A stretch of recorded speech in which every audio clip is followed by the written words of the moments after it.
Nah, kalau misalkan tadi kita sudah melihat jamban yang tadi itu digunakan keluarga Ibu Mastita untuk BAK dan juga BAB, sekarang sudah dapat bantuan dari pemerintah desa. Di belakang saya ini adalah WC baru dari keluarga Ibu Mastita. Jadi untuk kegiatan-kegiatan MCK akan dilakukan di dalam WC ini. Nah, tidak hanya jamban berubah menjadi WC saja, namun ada satu bantuan lain yang diberikan oleh pemerintah desa, itu sanitasi pengadaan air bersih, sumber air bersih. Tepat ada di depan saya, nanti kita akan melihat ada sumur baru yang dibangun oleh pemerintah desa untuk sumber air bersih dari keluarga Ibu Mastita. Ayo kita langsung ke depan.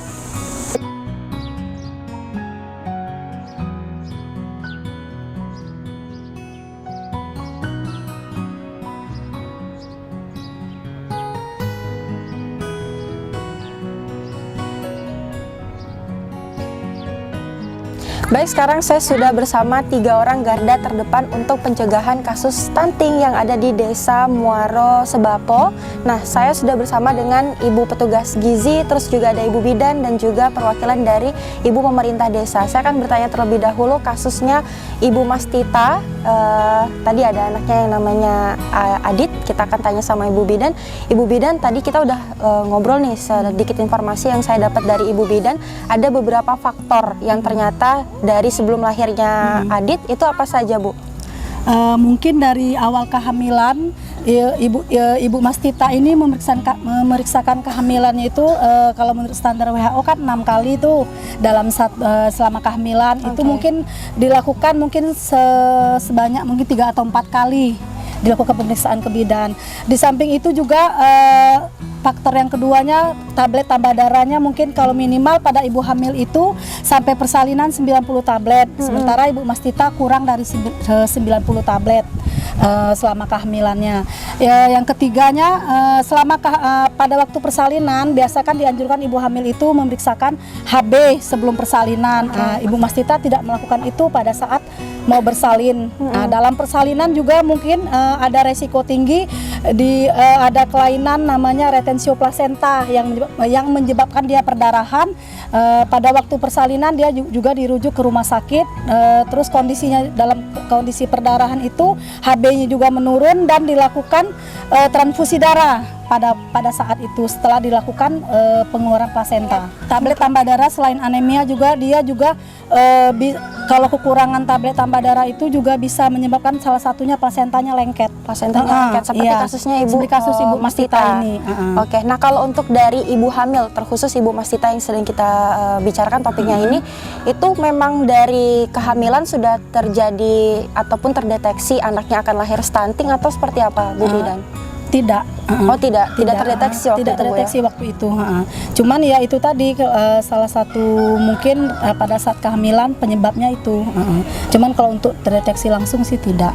Tidak ya, Bu. Nah, Ibu sebagai petugas gizi yang ada di Posyandu, tadi kita juga udah mendapatkan informasi bahwa kalau si Adit, anak dari Ibu Mastita ini, itu terdeteksi terkena stunting di usia 10 bulan, hampir 1 tahun ya, Ibu? Oke, dari kasus yang sudah saya dapat dari Ibu bidan itu terjadi beberapa kasus yang melatar belakangnya dari lahirnya stunting. Nah, saat lahir itu terjadi kasus stunting di usia 10 bulan. Itu faktornya apa, Bu? Dari usia 0 hingga ke 10 bulan makanya ada terjadi stunting itu? Salah satunya itu kami gali kemarin kepada Ibu Mastitanya. Yang pertama, pemberian MPASI-nya diberikan 1 tahun ke atas, sedangkan yang seharusnya pemberian MPASI itu 6 bulan sudah diberikan MPASI. Kemudian keterlambatan berarti ya MPASI-nya. Kemudian yang kedua tidak ASI eksklusif karena di hari pertama itu sudah diberikan susu formula. Ya. Yang ketiga itu terkait mungkin karena lingkungan juga mempengaruhi kondisi si Aditnya. Baik Ibu, ada beberapa faktor. Yang pertama saya mau tanya nih, kalau untuk sufor ataupun pemberian ASI sendiri, jikalau nih si ibu itu mungkin tidak memiliki ASI yang terlalu banyak ataupun tidak terlalu baik untuk anaknya sendiri, itu seperti apa, Bu, pencegahannya? Pencegahannya itu memang dari saat kehamilan. Jika kalau memang rutin dibawa ke istilahnya tuh ke bidan atau di kelas ibu hamil, kami punya program di puskesmas itu kelas ibu hamil itu diajarkan untuk pemijatan payudara, terus kesiapan dia untuk melahirkan itu seperti di kelas ibu hamil itu Ibu Mastita seharusnya didapatkan. Cuman mungkin karena kunjungan Ibu Mastita ke kelas ibu hamil tidak datang saat itu berkunjung, maka jadinya Ibu Mastitanya tidak dapat penanganan yang lebih awal. Lebih awal. Oke, berarti itu sangat penting sekali Bu ya Sangat penting untuk sekali. pendeteksi awal dininya anak untuk tidak lahir stunting. Iya. Nah, kalau untuk yang masalah kedua nih Bu, MPASI-nya itu kan kurang ya. Iya. Yang tadinya harus diberikan Ada saat 6 6 bulan, ini 1 tahun ya Bu. 1 tahun. Nah, kalau mungkin faktornya anaknya yang tidak ingin makan, terus Karena ibu dan anak itu memberikan pola asuh yang baik kepada anaknya, sehingga anaknya jika pola asuh ibunya yang baik, maka akan menghasilkan kualitas anak yang baik. Oke, maaf Ibu, saya harus bertanya. Nah, itu seperti apa Bu pola asuhnya sendiri? Sebenarnya kan kalau ibu-ibu yang misalnya dalam segi ekonominya baik, mungkin salah satu ibu-ibunya pekerja. Nah, dengan ibu-ibu pekerja itu kurang mendapatkan kasih sayang kepada anaknya, sehingga dalam bentuk makanan juga tidak terpantau lebih baik. Oke, kalau yang dijadikan penyebab utama dari kasusnya Ibu Mastita ini apakah dari ASI, MPASI, pola asuh ataupun ruang lingkupnya Bu? Hampir keseluruhannya dari Hampir hampir keseluruhan penyebabnya itu dari saat hamil sudah dijelaskan oleh bidan Fitri, yang kemudian disusul dengan ASI eksklusif yang tidak diberikan saat 0 sampai 6 bulan, yang kemudian MPASI baru diberikan umur 1 tahun. 1 tahun. Oke.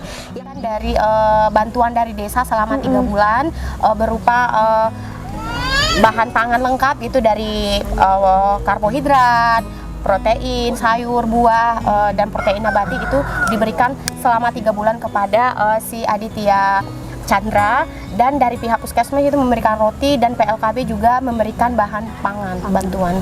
Oke, Ibu, kalau untuk kasus stunting sendiri yang paling cepat untuk ditangani berapa bulan sih bisa berubah anak ini yang tadinya stunting menjadi tidak stunting? Oke, kalau itu tergantung kondisi anaknya masing-masing. Stunting ini diakibatkan apa dulu? Apakah infeksi? Kalau seandainya dia infeksi, infeksinya dulu yang akan kita tanggulangi, baru nanti ke arah jatuhnya asupan makanannya. Ya. Nah, kalau seandainya infeksinya itu sudah tertangani dengan bagus, asupan makanan pun juga akan mempengaruhi ke berat badan anak dan tinggi badan anak, sehingga memperbaiki tumbuh kembang balita. Itu di usia berapa bulan si Aditnya sudah lepas dari kasus stunting Bu?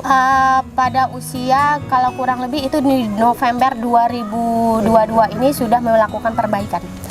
Rentannya berapa bulan dari awal kasus Bu? Rentannya itu dari bulan 2 sampai bulan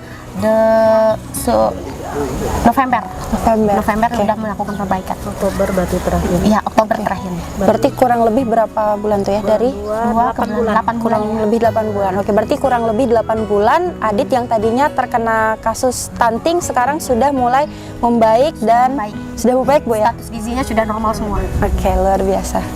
Baik, kalau tadi kita sudah berbicara mengenai perangkat posyandu bersama Ibu Bidan dan juga petugas gizi, sekarang saya akan berbicara bersama perangkat desa. Ada Ibu Jum di sebelah saya. Kita akan bertanya kalau salah satu faktornya tadi itu seperti apa bantuannya Bu? Kalau bantuan dari desa kami berikan itu berupa makanan tambahan, berupa sayur, buah, jenis karbohidrat, dan juga ada sembako. Terus yang terakhir kami berikan bantuan yaitu berupa sarana air bersih dan juga WC dari desa. Oke, itu awal mulanya keluarganya Ibu Mastita ini kan ke posyandu Bu ya, baru Iya, tahu kalau misalkan keluarga salah satu anaknya terkena kasus stunting. Itu pelaporannya seperti apa? Kami dari pihak desa itu pertama dari bidan desa yang berkoordinasi ke desa, terus kami langsung ke puskesmas dan juga dari PLKB kecamatan, kami saling bekerja sama. Oke, berarti saling mengkonfirmasi Bu Iya, ya untuk benar. penanganan kasus stunting Stunting ini yang ada di sendiri. desa. Yang mana kita tahu bahwa kasus stunting bukanlah hal kasus untuk individu, tapi Iya. penanganan bersama. Nah, kalau untuk memadai itu seperti apa Bu? Karena mungkin melihat dari keadaan kondisi si ibu tadi memang belum ada WC ataupun sarana air bersih, karena di sini memang sering terjadi banjir. Oh ya. Pas kebetulan ibu itu memang terkena stunting anaknya, jadi itulah penanganan dari desa yang kami berikan supaya untuk kedepannya itu lebih bagus lagi. Lebih baik lagi. Kalau sini untuk WC-nya di luar tuh seperti apa, Bu? Tergantung sih, ada juga yang di dalam, ada juga yang di luar. Oke, berarti kalau yang untuk keluarga Bu Mastita ini jambannya yang di luar tadi Bu ya, kita buatkan WC baru.